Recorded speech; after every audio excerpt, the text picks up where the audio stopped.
Hey, Victoria. Yeah. What does a turkey dress up as on Halloween? A goblin. Yes. No way. You actually got one. Wait, is that really A it? goblin.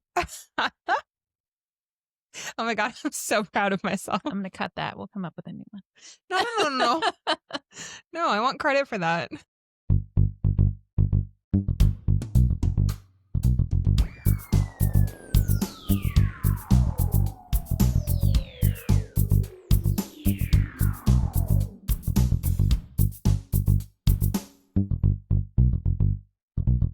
Welcome to another episode of Everything's Dumb. My name is Kate. My name is Victoria. And today we're talking about brand names versus generic products. Yes. Because I think that it's pretty dumb. But first, I want to talk about how it's fall. I know this has been like every single opening, but we went out the other night. We went to a play, like an outdoor event thing. And I knew it was going to be outdoors. And for the first time, because it was like it was really overcast the whole day and it was kind of chilly, I wore a tank top with a button up over that, with a jacket over that. And I could not believe how many clothes I was wearing and leaving the house. Yeah. It was the first time. Like, I remember in the winter time or growing up, like the first time that you could walk outside and not need a jacket of the year was just like, oh, how nice. I don't need an extra thing. I can just walk out the door, like, especially being a little kid when you were inside playing and you would be like, well, I want to go outside and play. I can just go. I don't have to, like, there's no gear You have to bundle up that I need. There's no like extra step I have to take before I can just seamlessly in and out, just go in and out, not have to change a thing. But oh my God, was it so nice. It took me forever to get ready. Usually, like, picking what I'm going to wear is like, what's the thinnest, loosest fabric that I own? Yeah. That goes with this other thinnest, loosest fabric piece that I can put on top. But this was actually like, oh my God, I get to accessorize a jacket and a shirt underneath. Yeah. And Layers. The colors can complement each other. And it felt like being a human again. I know, especially after the summer we've had. This has been a rough summer. I don't think you've said that. I say that all the time. I think you say that every summer. I don't think I've ever had you be like, it's been a really mild summer. It's been really nice. I feel like I've ever heard those. This summer has been the most challenging for me. Partially because I now have to go out and about for work. And that involves a lot of sweating. You also live on the second floor. I do live on the second floor, which for the first time in years is a whole other level of heat. It is hotter up there for sure. Yeah. This summer has been very crazy. Like, we started the podcast in June. Yep. I got a new job in June. Yep. I moved in June. Yep. I still have not slept since June, since May. And then the fact that it was so hot just like piled on. Like, I feel like I'm just constantly sweaty and sleep deprived. So when we went to the play the other night, I was so happy. Yeah. And I wore a long sleeve. Yeah. Like a light I didn't know sweater. you owned one of those. I forgot that I did. Yeah, and it was great. I wore pants and a long sleeve sweater and I was comfy. If sweaty and sleep deprived is not already someone's autobiography title, I think you need to snatch that. That should be mine. At least get pretty the accurate. domain, the .com. Yeah. You know. Yeah. That's my life. But yeah, the weather the last few days has been gorgeous. So nice. It's been overcast a little bit. Today is a little on the sunny side, but it's still not hot. Right. It's still like, it's not cold, but it's a really good temperature. Right. You walk outside and you're just comfortable. I really just, I don't want to jinx anything. I'm going to knock on wood after I say this, but it feels like the 90-degree shit. Just going to knock on some wood for that. Is hopefully not going to happen until next summer. I hope so. Because now that we're officially in October, like, it needs to be done. Yeah. It needs to be done. Agreed. It needs to not be a thing anymore. If it gets into the 90s in October, that's definitely a heat wave. That's not just summer. Which sign of the apocalypse is that? I know it's one of them. The worst one, in my opinion. It's definitely one of them. But yeah, it's beginning to feel a lot like autumn. Yeah. And a lot like you can actually enjoy yourself and not just be dragged into the fiery, miserable pits of hell. Okay. Which is how I feel about summer. Yep. I think we're all aware at this point. Not a fan. I have never once complained about the heat. Not a fan. Ever. So. Okay. I'm gonna go check some tapes, and you don't need to do that. We'll be right back. No. Just take me at my word. Okay. So today I want to talk about brand name products versus generic, not named products. Okay. Or as I like to call it, same shit, different label. Mm-hmm. That's going to be the overall theme. So to get a bit of the backstory, the origins of brand names, because they didn't always exist. It wasn't until the late 1800s, early 1900s that mass production was a thing, like just in general. We started being able to produce things. Factories, things can be made larger than just like someone canning it in their kitchen. So companies started branding products to stand out amongst busy store shelves. Okay. So the earliest examples of this are probably companies you've heard of. Coca-Cola. I have heard of them. Yeah. 1886. Oh my gosh. They created a distinct name, a logo that is very famous, and a different bottle design in order to stand out from competitors. It was a different thing. It was something back then that's all you needed was to be slightly different from all the other ones to catch somebody's eye. Yeah, when I did my little segment a few episodes ago about like accidental food discoveries or inventions or whatever, discovery. Just discovered this chocolate chip cookie laying on the sidewalk. One of the ones that I read about was the guy who invented the soda that is now known as Coca-Cola. And I think it said he invented it as like a cure for headaches. Yeah. I think it was because of the carbonated water, and then he put like the syrup in it to make it taste good. And the cocaine. So, interesting. Yep. But then it has turned into a multi-trillion-dollar company. We're getting then. to that. Don't worry about that. We will swing back to Coke. So the bottles, like the tall, skinny bottles, were those not a thing before Coke? I don't know whether it was the bottles or like the lines in it. You know, they were kind of they do have the like engravings. Yeah. Okay. That might have been like that. a specific, because that wasn't necessary. And back in the 1800s, it was like, do we need it? No, then why are you suggesting it? And this is kind of the first thought process behind like, oh, well, even if it's not technically physically necessary, if we do this, everyone else that doesn't do it will be different. Campbell's Soup. Okay. Another brand you might have heard of in the 1890s.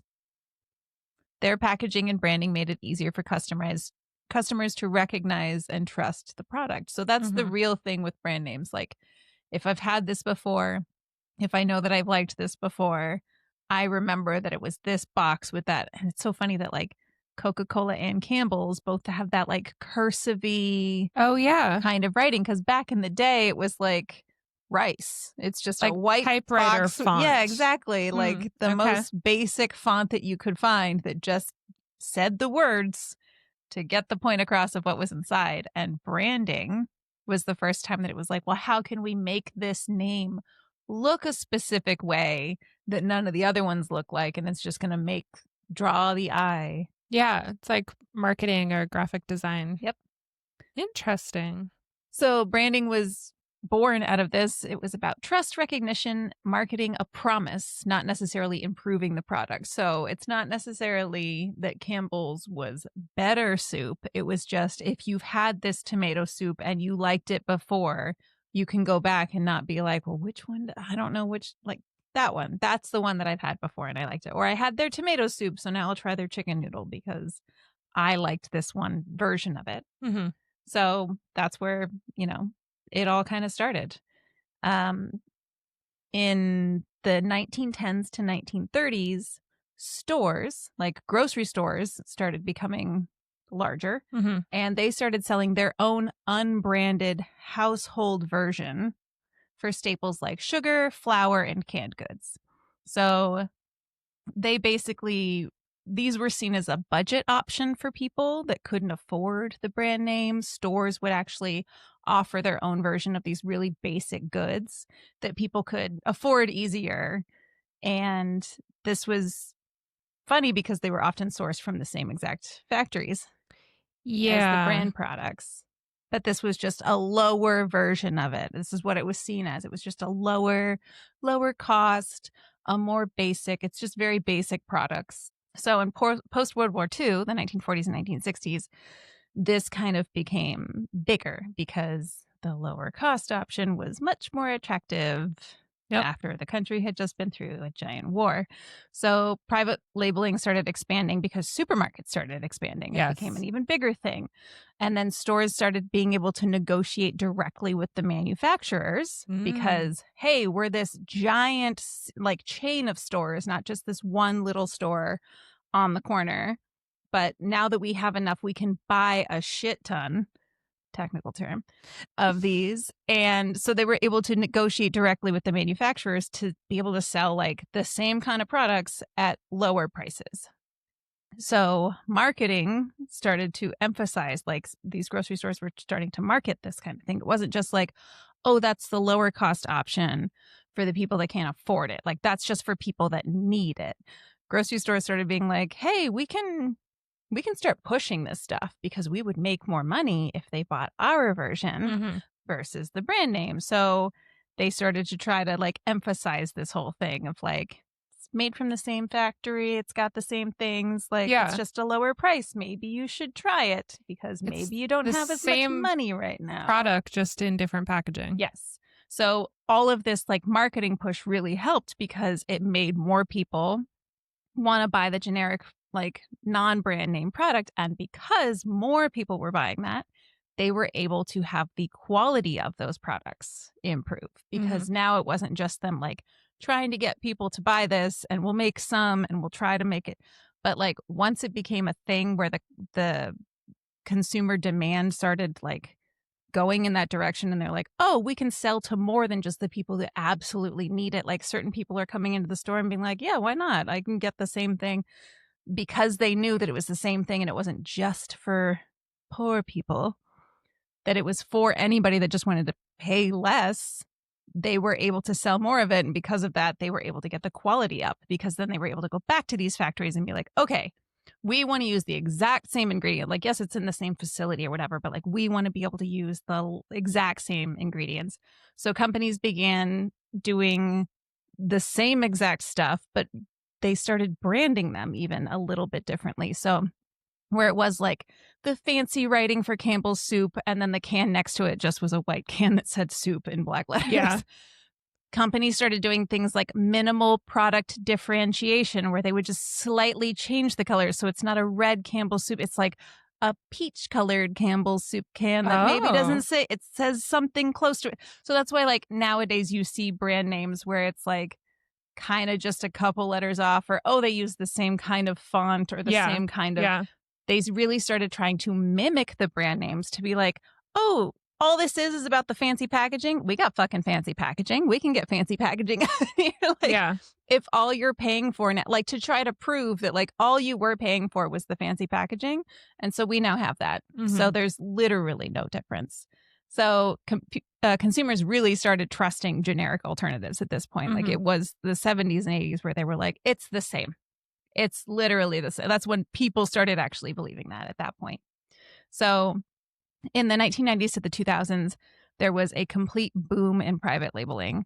So chains like Trader Joe's, my favorite place on earth, Costco's Kirkland, and Target's Up and Up, which are brands that we like. I know Kirkland brand. Yeah. I've heard of Kirkland brand. Yeah. Like that at this point has become its own name brand, even though it's a private label for a giant supermarket. Like, it's a recognizable brand at this point. Same with Up and Up at Target. Like, you just think of that as like a brand at this point. That's Target's private label brand.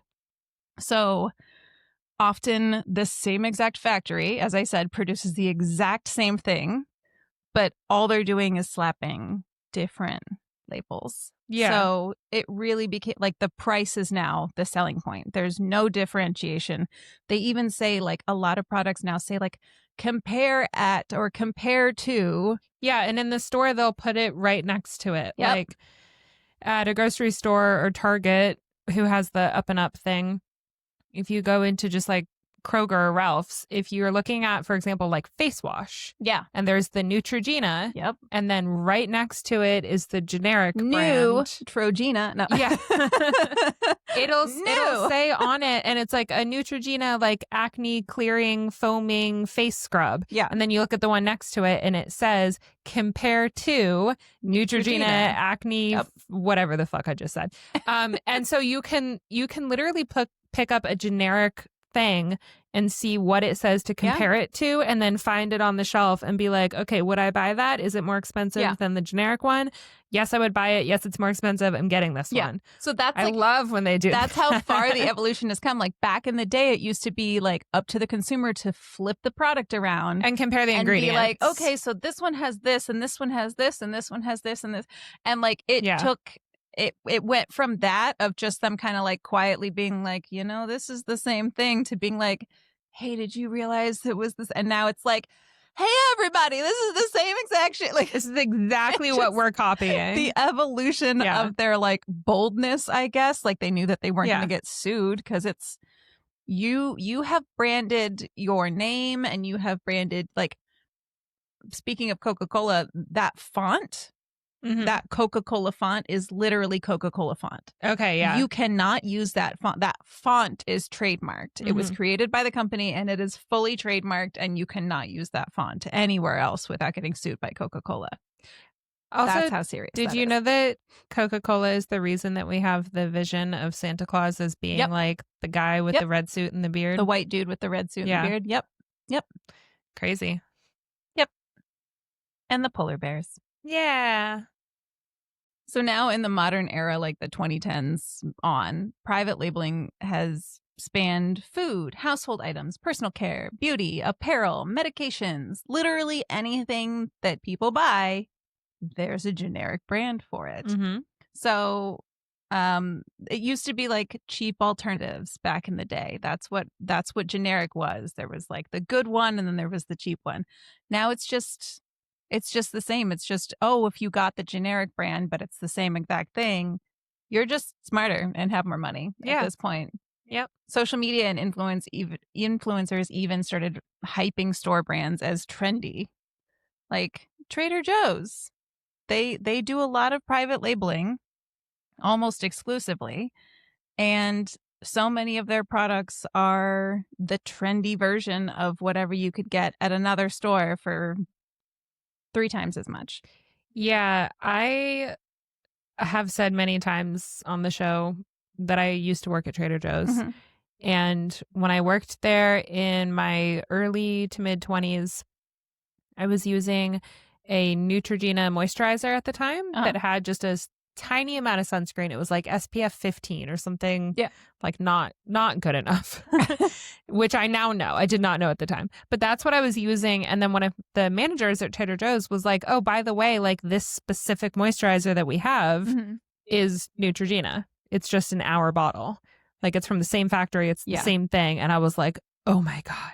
And it was like $4. And I mean, I'm sure it's more expensive now, but it was like $4 instead of 11. Right.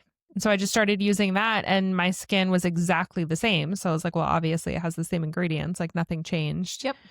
And also, I mean, this is not really relevant, but Trader Joe's doesn't use preservatives or like artificial stuff. Fructose corn syrup. Right. So if you have, for example, you know, those Takis, like chip things, Trader Joe's has a version of that, and they're not with like food coloring and shit that you don't want to eat. So I I mean, God, I just love Trader Joe's. Their food is so good, but then also I love buying it and knowing that it's not going to be full of crap. Yeah, you really don't have to read the labels as hard there. No, you don't. I mean, their stuff, obviously, it still has sugar and a bunch of it is deep fried. It's not it's not healthy. It's just It just doesn't have artificial stuff in it. There's just not a bunch of stuff that's not necessary. Right. Like, oh, it's to make the red brighter, or it's to make it's so that we don't have to use this ingredient which costs 12 cents more or whatever. Yeah. I mean, there's so many examples of that. I believe Kirkland brand vodka is Belvedere. Oh shit. Belvedere is nice, right? Yeah, that's top shelf vodka that you can get at Costco. Like a giant, like 2 liters of it for way less than you could get a small, like, fifth of Belvedere vodka. There's so many examples of this. So just to run through a couple of things, a couple of household items, and I guess there's food, personal hygiene, bunch of stuff.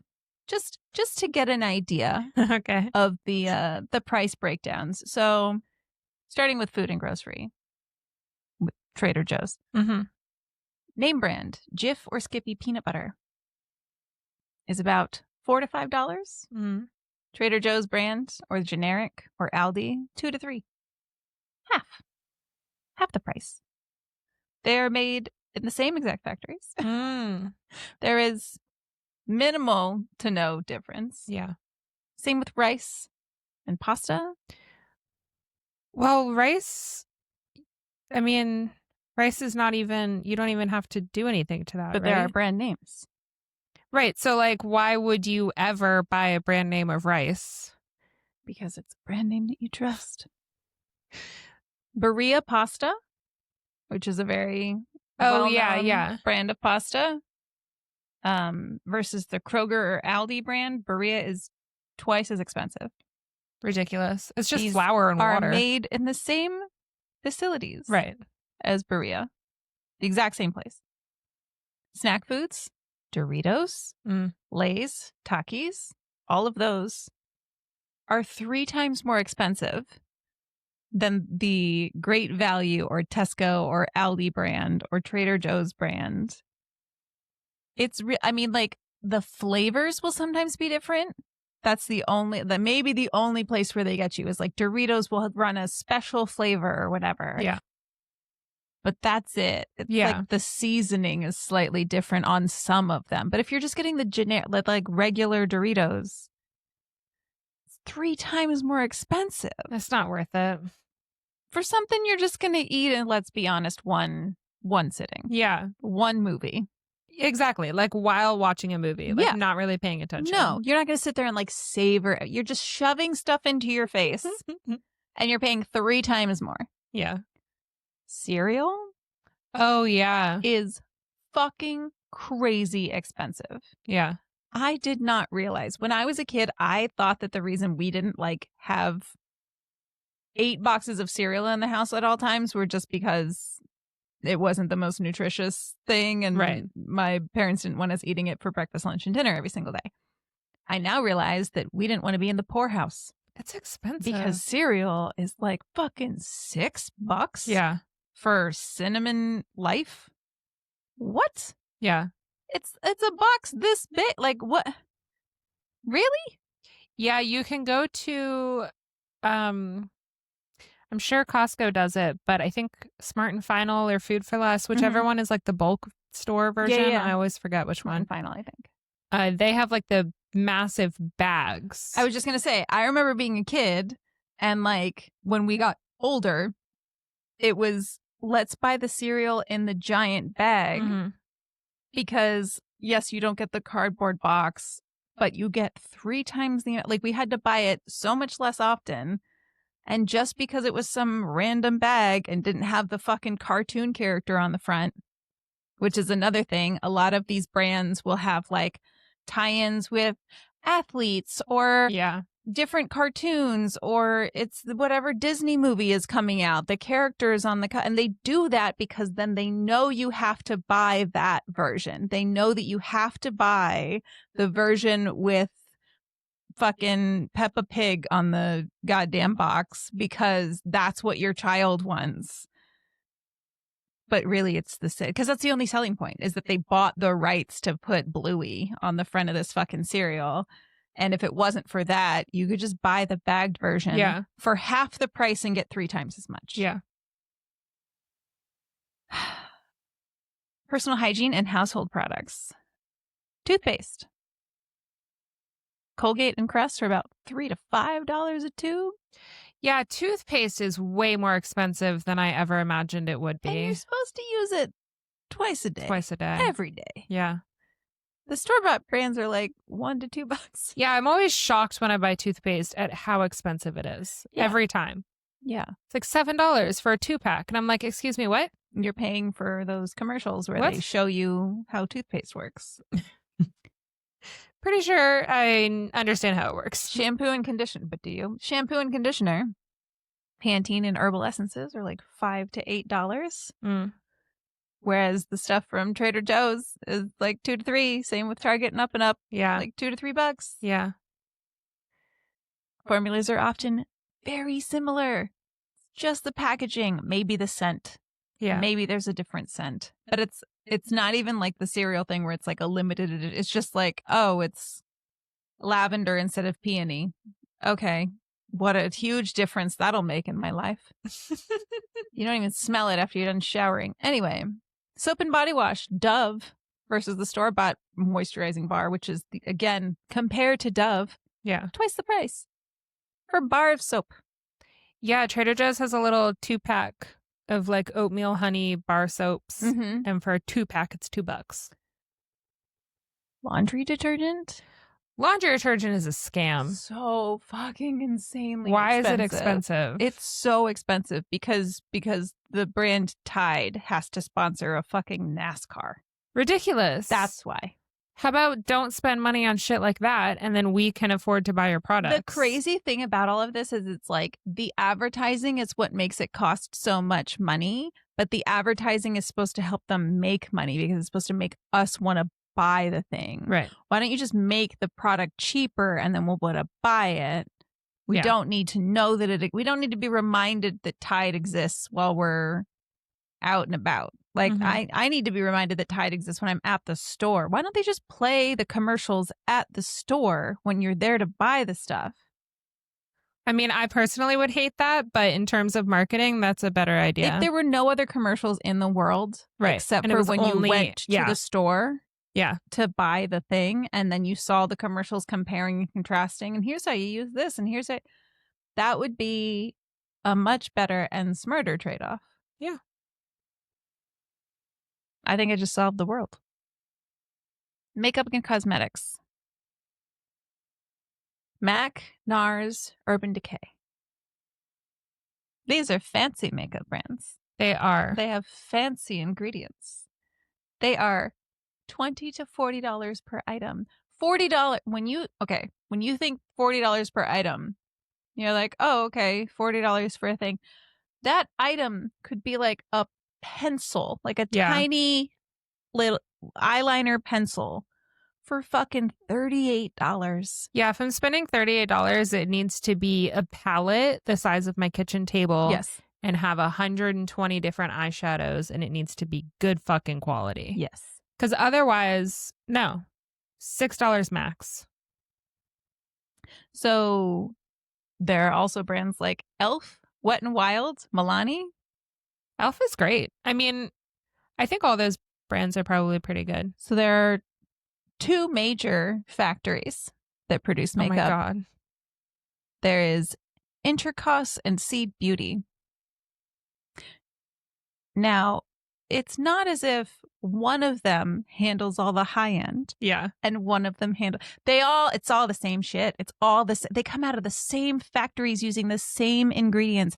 Some of them are owned by the same companies. Yeah. Meaning that they are putting the same fucking shit. They are like squeezing the same goo into 2 different bottles. And one of them costs $3 and the other one costs $20. That's ridiculous. The high end of like Elf or Wet n Wild is like $10. Yeah. Not $40. times the price because it comes in some fancy cool, it's like a matte box with like a shiny, and then you take it home and you throw the fucking box away. Exactly. And then what do you have? Like maybe your mascara has a slightly nicer wand to it because you got it for $40 as opposed to the one for $10. I remember the last time I went to Sephora, I always like to just talk to because the only reason to go to those stores is to be like, can you match me makeup? Can you make, like, what do I do? Please just tell me what to buy. Please just help me. I don't know. I walked around for 10 minutes and I looked at everything and I was like, I don't know if this one's better than this one or that one or this one. So I just go to the person and I'm like, can you color match me and tell me what to buy and then I'll buy it? Does that work? Yeah. And they're always more than happy. But so I was talking to this girl and she helped me pick out foundation and all this kind of stuff. And then I was like, okay, I need a mascara. And she was like, oh, I love this brand. I really love this mascara. And she's like, it's so good and all this kind of stuff. And I was like, okay. And tried it on. It looked fine. I was like, all right, I'll get this. And then she keeps talking to me and she's like, yeah, it's just so good. I mean, I only really care about the wand, but it's really good. Like, it's a good wand. And I was like, I don't fucking care about the wand, lady. Like, wait, you just kept going on and on about how great this mascara is. And then at the very end, you're like, I mean, it's just this that's good. And I'm like, what about the product? Yeah. Can I get is the product? Luckily it was fine. But, yeah, that's what you're paying for. Is like the applicator, the wand. The wand is important, but the formula of the mascara is more important to me. That's what I've learned over the years. You can also go buy wands. Yeah. Like, just get those for very cheap. Yes. It's not $40 for a wand. $40 for a mascara is stupid. Yeah. $40 for any tiny little... Yeah. Especially as... you mentioned in a recent episode that you're supposed to throw away your mascara every 3 months. Yep. Which I do not do. Nobody does. That was actually kind of news to me. I knew you're not supposed to keep it forever. Yes. But 3 months is quite shocking. I mean, I was told that when I was selling makeup, so that might be a thing that they just say when you're selling makeup. So maybe it's more like 6 months. Yeah, probably. A year. I usually go about a year. Yeah. I don't wear it every day. That's the other me neither. thing. It's like, are you putting this on every single day? Right. And so are you going by that guideline of like every 3 months if you wear it every day? Or are you supposed to like do the math of how often it's actually being used?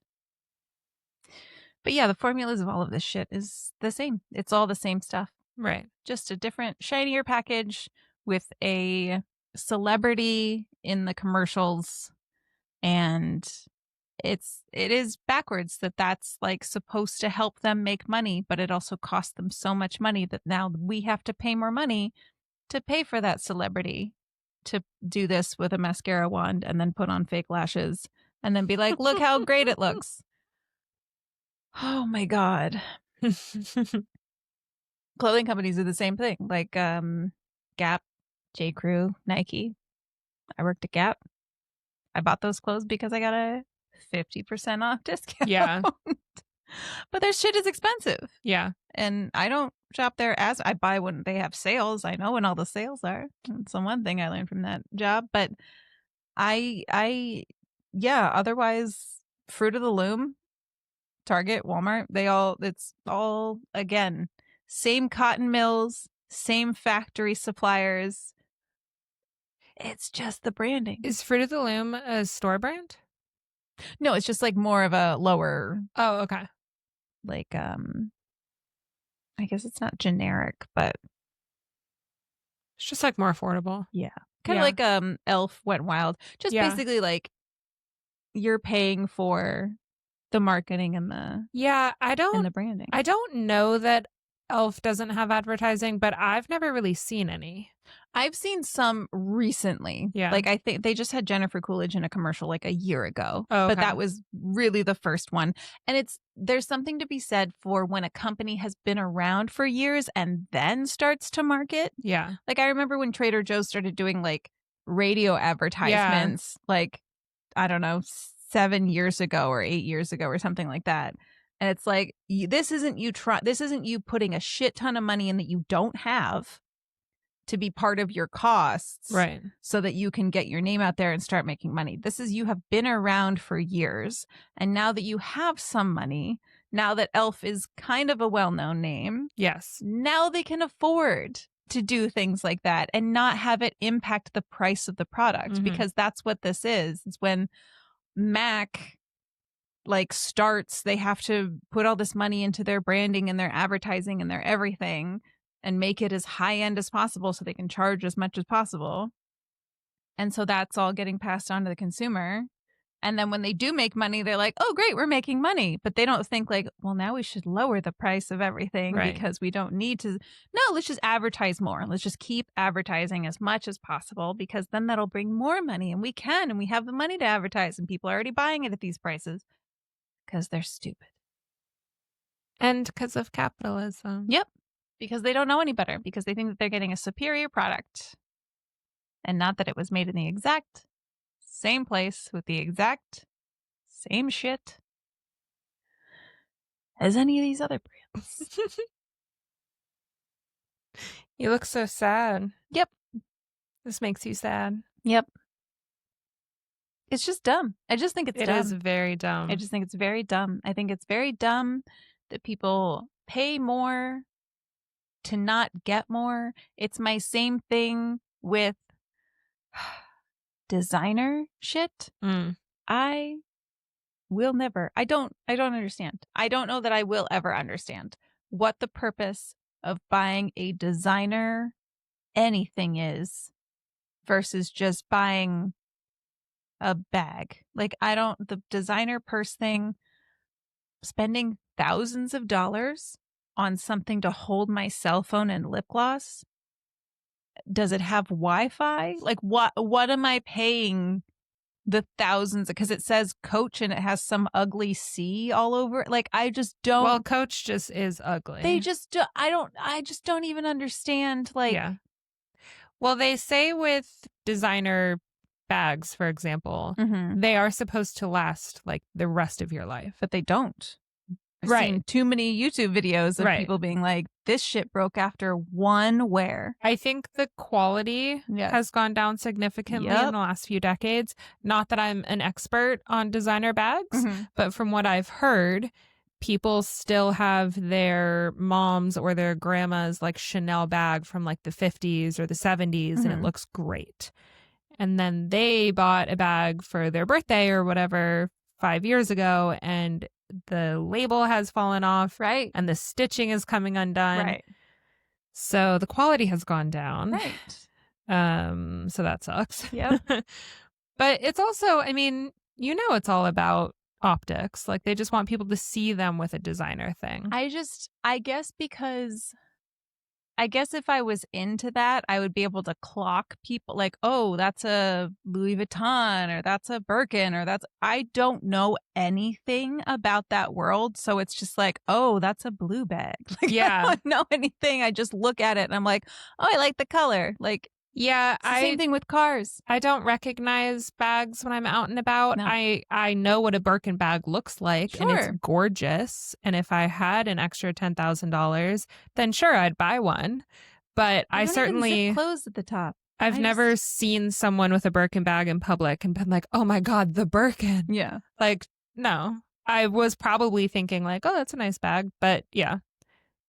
We're not in that world where we look at what people have and think that they're more important because of it. Yeah. I just don't give a shit. I just don't know enough to be able to be like, to care. Especially if it's not going to last. Like I said, if you buy something now and it's not going to last for 50 years, then why spend thousands of dollars on it? Also, I just don't get, that's just not something that I would spend a bunch of money on anyway, because if something looks really expensive, I for a long time did not want to get an iPhone, because I was like, I leave my phone, like when I go out to a bar, my phone will just be sitting on the bar. And I was so proud for the longest time of like my shitty phone that people see sitting at the bar and they're like, ew, I'm not stealing that. I'm not going to take that.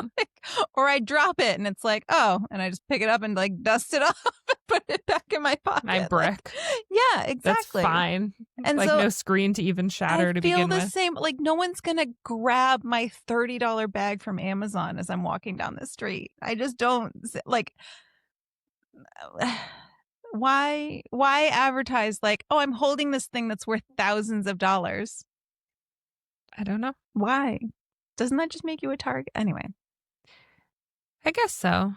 But maybe if you're rich enough to afford it, you're rich enough to just buy another one. Sure. I don't know. And all the stuff inside. I don't.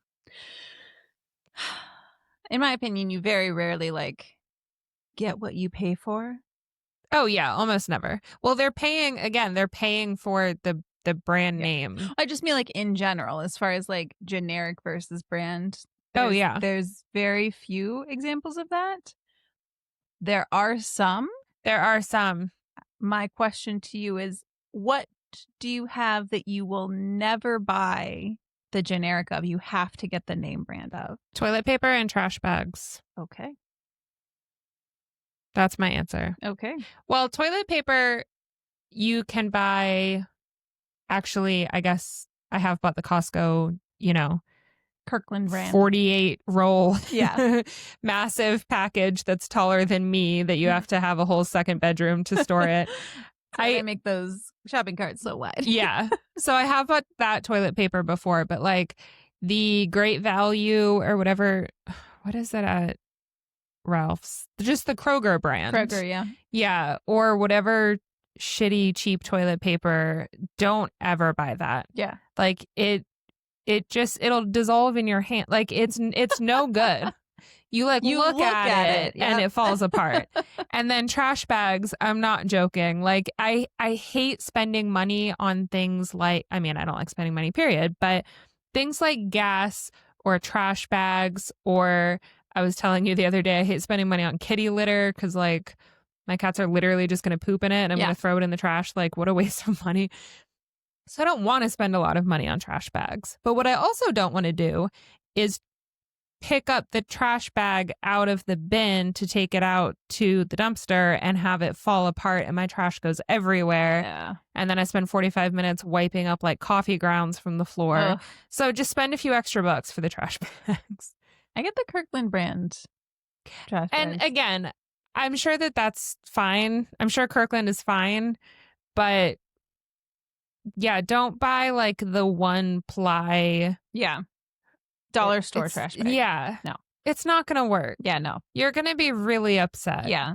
It's worth it to spend literally an extra dollar. Yeah. But everything else, I mean, I pretty much just buy whatever's cheaper. Like if the store brand of face wash is cheaper, especially if it has that handy little compare to whatever. Yeah. I like Elf. Yeah. There are a lot of cheaper options or store brand options that are perfectly fine. Yeah. Nothing wrong with them, especially if you do flip them over and compare ingredients. A lot of the times it's the exact same ingredients. They might be in a slightly different order. Yeah. But if you really go back and forth, you can find the exact same ingredients. Is there anything that you will not buy the brand name of? Like you always, or maybe prefer the generic? I mean, I guess everything at Trader Joe's would be your answer. But. Yeah. I mostly shop at Trader Joe's. So I guess that's just kind of a brand name store. Yeah. I don't know. No, I can't really think of anything off the top of my head. What about you? My answer for the things that I have to buy the brand name of, one thing that I do think you get what you pay for is, and maybe there is a brand out there that I just don't know of, fucking packaging tape. Oh, yes. Scotch tape. Like the thing about brands, I didn't even get into this. Like brands are so ingrained in our culture that we mistake the brand name for the name of the thing. Like Kleenex. Can you pass me a Kleenex? I need some Scotch tape. Yeah, Can I you actually Xerox this for me. Oh, that's a good point. Yeah. It's just copy, right? Yeah. I don't say Kleenex. I do just say tissue. Mm-hmm. But I would never say like, oh, I cut my finger. I need a bandage. A Band-Aid. I would always say a Band-Aid because Yeah. to me, in my mind, and I know that this is incorrect, but to me, a bandage is like a gauze bandage. Yep. You know, but it is It's one of those things like when Band-Aid you is a got back from bandage. the dentist in the old Yeah. days, they'd wrap it all the way around your Yeah. Yeah. Yeah. Yeah, you're right. I have bought like cheap packaging tape before and it just does not work. It's too thin and you can't like get it to peel and it just splits. And and it also peels off the top layer of the cardboard. So annoying. Oh, that makes my skin crawl just thinking about that sound. Yeah. I've never used it successfully. Secession. The seed. Okay, so my closing segment is kind of a shit show. Okay. It's sort of all over the place. I wasn't sure what I wanted to do. And so my idea was I found this article. I forgot to write down the name of the website, but I found this article online, not to brag, that was like how 5 brands got their name, like how they developed their name of the brands. And I started reading through, and the first one I was like, oh, this is really cool. And the second one was Amazon, and I was like, I don't want to talk about Jeff Bezos. I was like, maybe I'll just make this like 4. And then I read the next one, and I was like, that's boring. And then I read the next.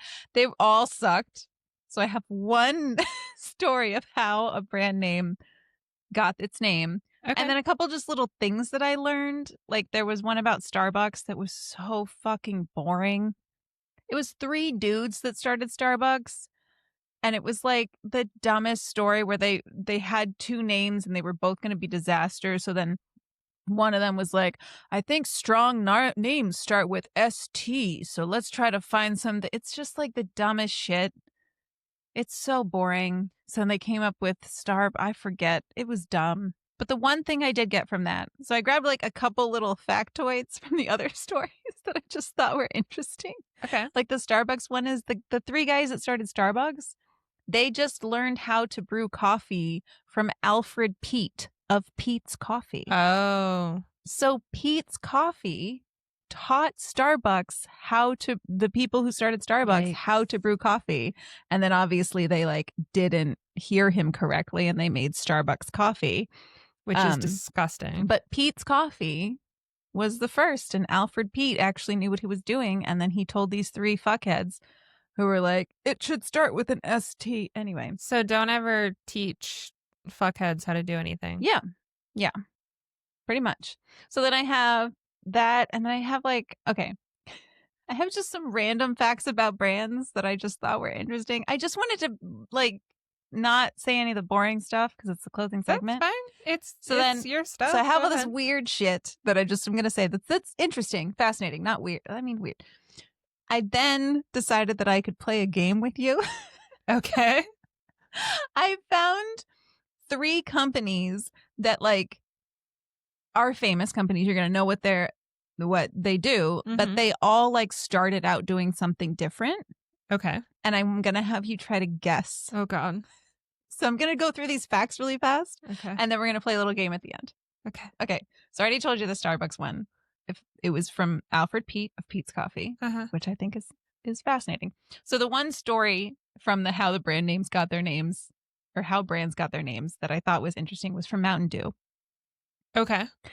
So before the microbrew, people made and drank their own moonshine in rolling Appalachian hills of Tennessee.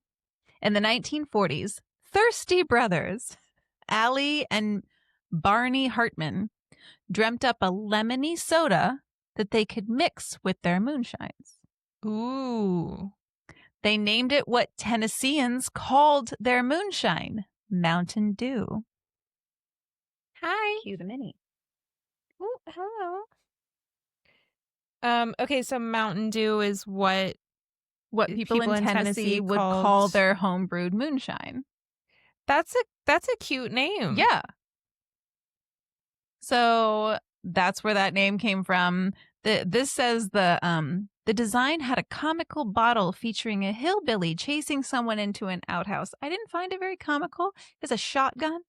He's not really chasing. He's just shooting. Anyway, the drink was a hit, and Pepsi Cola bought it from the Hartman brothers. Oh, wow. So these like two brothers came up with this soda, named it, and then sold it to fucking Pepsi. Good for them, honestly. Yeah. I'm jealous a little bit. And she's gone. Success. She didn't attack. That was a very, very short-lived mini. Yeah. That was the calmest she's been in a while. Mountain Dew. Okay, so I told you I looked up the one for Amazon. I'm not going to go into how Jeff Bezos came up with Amazon. It was stupid. Like, he wanted to begin with the letter A because everything was done alphabetically back then. And so he was just looking through a dictionary and thought, "Oh, Amazon, it's exotic." Anyway, fuck that guy. The funny part, sorry. What? Well, I heard that the arrow, it points from the A to the Z because they sell everything from A to Z. Yeah. And then someone was talking about how they hate Jeff Bezos, and they were like, the little way that I get back at Jeff Bezos for being such an asshole is that I just picture the arrow to look like an uncircumcised dick. Or no, wait, a circumcised dick. And sorry, got the two confused for a minute. And so now every time you look at the Amazon logo, you just see like a penis. Which I'm sure would make him really angry if he heard that. That wasn't what I was going to say, surprisingly. Okay. But that's also interesting. Fascinating. So, do you remember, this was a trivia question a couple months ago, maybe? Do you remember the first name, the initial name that Bezos came up with? Oh, no, but I do remember this being a trivia question. So Amazon was at first Cadabra. Okay. As in abracadabra. Yeah. So he came up with the entire idea of Amazon and named it Cadabra. Okay.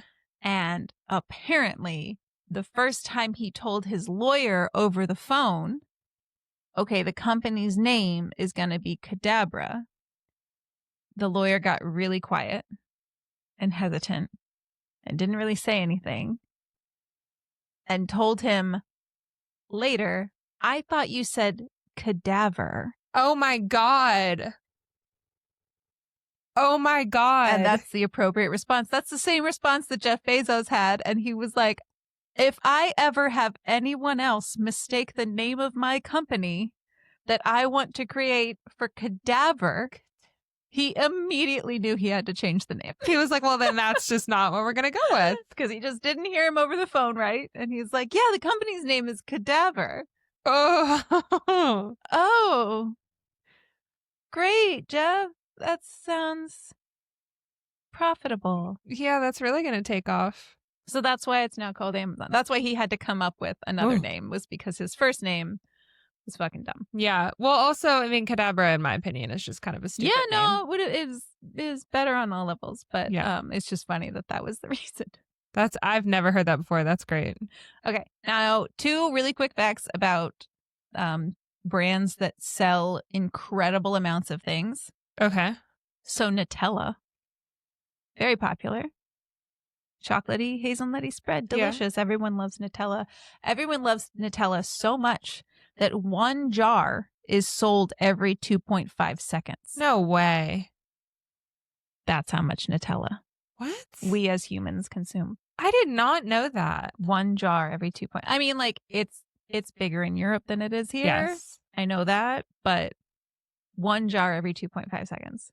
Well, did I ever tell you that my mom, when I was a kid, my mom had a friend in Belgium who was like an older gentleman, and they met through some historical society. Ooh. It wasn't like that. Damn it. She grew up. Is it too late for it to be? Oh, yes. He passed away probably 20 years ago. Okay, never mind. She grew up across the street from a mansion. I don't know what it's actually called, but it was a big house, so we just called it the mansion. Okay. In Maryland, and it was some old rich family who had lived there, and they had a historical society. Mm-hmm. So my mom got involved as an adult, and she met this Belgian gentleman named Alphonse Boos. And then when we went to England when I was 10, she and my sister went to Belgium to go visit him. I was left behind in London. And Another autobiography title. Left Behind Well, in London. then they got back, and then my dad and my brother went up to Manchester and left me again behind in London. And I was like, so I just don't get to go anywhere? I'm just in London. Were you arrested in London? Is that why you couldn't leave? No, I don't know why they didn't take me anywhere. Like, I guess your visa's maybe too expensive. They never loved me. But so this Belgian man, he was wonderful. He was a very kind person. He came to visit us once in Virginia. Mm-hmm. And he brought my brother a bunch of Tintin comics. Okay. And he brought us a jar of Nutella. And my mom, who did not like us eating sugar, was like, oh my gosh, kids, Mr. Boos brought this jar of Nutella. It's a Belgian treat. And you can only get it in Belgium. And like, we're going to use it sparingly and we're going to really appreciate it and savor it. Yeah. And I was like, this is the best thing I've ever had. Yeah. And then I never had it for years and years and years. And then I swear to God, like in college, I saw someone eating it. And I was like, where did you get that? And they were like, oh, Kroger. I was like, what? She lied to me for so many years. Well, maybe you could only get it there back then. I mean, I guess I haven't fact checked it, so maybe, but I really think that she just didn't want us to ask every day. Yeah.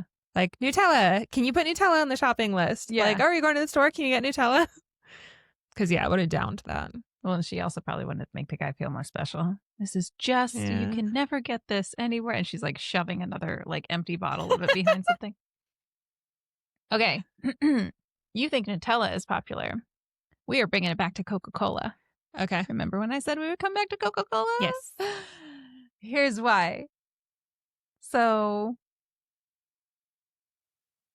do you want to just guess a number? Every second, how many Coca-Colas? No way. Every second. I mean, I want to say like 4, but how many glasses of Coca-Cola worldwide? I don't even know where to start. 8,000. No. More than 8,000 glasses of Coca-Cola are knocked back every second globally. What the fuck? 8,000 glasses. I can't even wrap my head around that. Do you think they still need to advertise? No. Yeah. So stop wasting your money on it. They spend, I think I saw it was $4 billion a year advertising.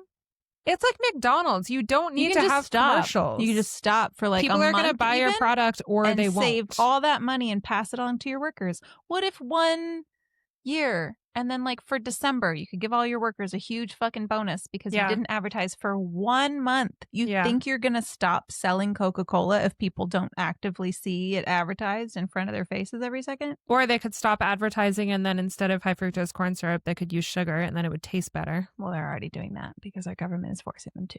But well, I guess I don't really approve of them being forced to, but I'm not against them doing it. All right, now we're to the game. Okay. It's quick. It's three brands that you are familiar with. Everyone will be familiar with. Okay. And you just have to guess what they started out making or were going to start out making. Okay. So this first one, I'll start with the one where they were going to start out doing this and then they decided to change course before they actually started. It's one of your faves. Ben & Jerry's. Luckily, they make some of the most amazing ice cream in the world. The most amazing. They make fish food, and it is the most amazing ice cream on the planet. I have a pint up in my freezer, and I'm going to eat it tonight. I'm so excited. I also have a pint of half-baked, so I'm going to do like a few spoonfuls of each. Just so that we're all aware now of we're all my caught plans. up with that. You can't beat fish food. It has chocolate ice cream. It has gooey marshmallow. It has gooey caramel. And then it has little chocolate pieces that somehow do not freeze. They are cold, but they're not frozen. That's very unique because I do not like chocolate chips or chocolate chunks in ice cream because they don't taste like anything. They don't taste like chocolate. They just are the cold only way they and taste crunchy. like chocolate is if you like eat all the ice cream and then keep that in your mouth and then like wait for it to melt and then you're like, oh, there's the chocolate. But otherwise, it's just like it's like a tasteless piece of chip. Like it doesn't. Anyway, yeah, I feel about nuts. But yeah, the fish in the fish food, they don't freeze. Fish Yeah. don't freeze. You guys, Ben No and frozen Jerry, fish. you guys did a good thing there. I'm really proud of you. So what they almost did, they were originally going to start out as a different kind of company. Okay. Just take a guess. Nuclear bombs. Still in the food vein. Oh. Food. Food. So Ben Cohen and Jerry Greenfield. Latkes. You're kind of close. Ooh. I'm trying to think of it. Oh, bagels. Yes. Oh my God. Yes. Well, I was trying to think of a Jewish food. Yes. So love a bagel. This is the love most, a latke. This is the most Jewish food is delicious. This is the most Ben and Jerry's thing ever. Okay. So they originally planned to open as a bagel company, but they switched to ice cream because the equipment needed for a bagel shop was too expensive for their budget. They planned to start a business, and then they looked into how much it would cost to buy bagel equipment. They're like, oh, fuck it. Can we switch to ice cream? Let's just do ice cream. A totally different product. That's hilarious. That's amazing. Good for them, honestly. So happy. Imagine your second choice being one of the most famous types of that type of I wonder if their bagel business would have been anywhere near what Ben and Jerry's ice cream is. Probably not, because they can't compete with Bodo's Bagels in Charlottesville, which I've said on the record multiple times. Okay. Best bagels in the world. Okay. You don't even need to eat any other bagels. It's fine. Don't bother. Okay. Lamborghini. Okay. You know what they make cars. Yes. Sexy supercars. Mm-hmm. Sexy sports cars. Guess what they started out making? Is it related to cars? It's not insanely. Well, I was going to guess tanks for the war. Ooh, okay. Okay. There is an adjacent thing there. Guns. Ferrico Lamborghini built his first tractor in 1948. I was going to say tractors. I was going to say, is it farm equipment? Yes. Oh, I should have fucking said that out loud. Making farm equipment using surplus military vehicle parts to meet post-war agriculture demand in Italy. Okay. His tractor business, Lamborghini Trattoria, became very successful, with the company later developing various models and introducing innovations like electric fuel injection before Ferrico turned his attention to building the famous sports cars in 1960. Okay. Yep. I was going to guess tractors. So the last one. But tanks sounded more intense. So I went with that one. Okay. So the last one, I did save the best for last. Okay. Are you familiar with the company Samsung? Yes. So they make phones and electronics. Yeah. Mostly phones and things like that. What do you think they started out as? Samsung. It is a Korean company. That will not help you. Well, this is not the same. That will not help me. It won't. This is not the same company that made, was it Nintendo that made playing cards or something? This is not that, right? This is not that. Okay. I don't know what that is, but this is not that. Samsung. I wish I knew more about Korea, but you said that's not even relevant. It's really not. I mean, I guess it makes a little more sense when you realize, but it's not oh, of course, because you go to Korea for this. I don't know. Kitchenware. You're not super far off. Tablecloths. Dried fish. What? Started as a trading company in 1938 by someone. Oh, good luck with that. In Korea. And it sold dried fish along with noodles and groceries to countries like China before expanding into other industries. These early ventures in the dried fish and grocery trade were part of the company's humble beginnings before it transformed into global electronics and the tech giant that it is today. Dried fish to phones. Like, what is dried fish? Is that another Benito? autobiography title? Dried fish to phones. It's like freeze-dried fish that you would put in like a soup or something like that. Like, I think it was just an easier, because like you can't sell fresh fish for very long, so they would like dry fish, and then you could sell them like in packages, and then people could add them to their food. Samsung. Yep. For all your dried fish needs and noodles. That's crazy. Just add water, but don't do that to their phones. No. I think they did change their slogan a little bit along the way. Just add hot water. Please don't add hot water to the phones. I did not know that at all. Wow. So you guessed one, you were close with another, and the third one I got you. Yeah, I would not have guessed that. Totally stumped. Right. That's crazy. Yep. So next time you see a Samsung phone, you're like, that could have been a fish. Could have been a fish. I don't really see Samsung phones. Does Brian have a Samsung? I don't know. Maybe. I just know that he does not have an iPhone. No. Neither does Ed. No. Yeah, those What's wrong green with them? text messages. Yeah. I don't know, dude. It's always men who don't have iPhones. Yep. And they're always so stubborn about it. Yep. Oh, you can control more. Okay. But you don't know how to do anything. Yeah. And I can't FaceTime you. And anytime I send you a video, it just shows up as like a little play button. Stupid. And I don't even know if you can actually get it. I know. I really forever. I love sending like an excessive amount of emojis to people with Androids, because I'm like, they probably can't even see these.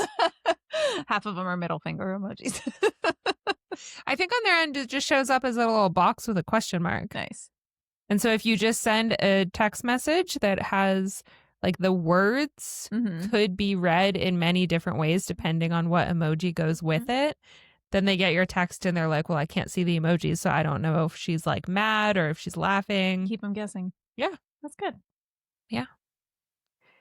So that's something about me. And that's the episode.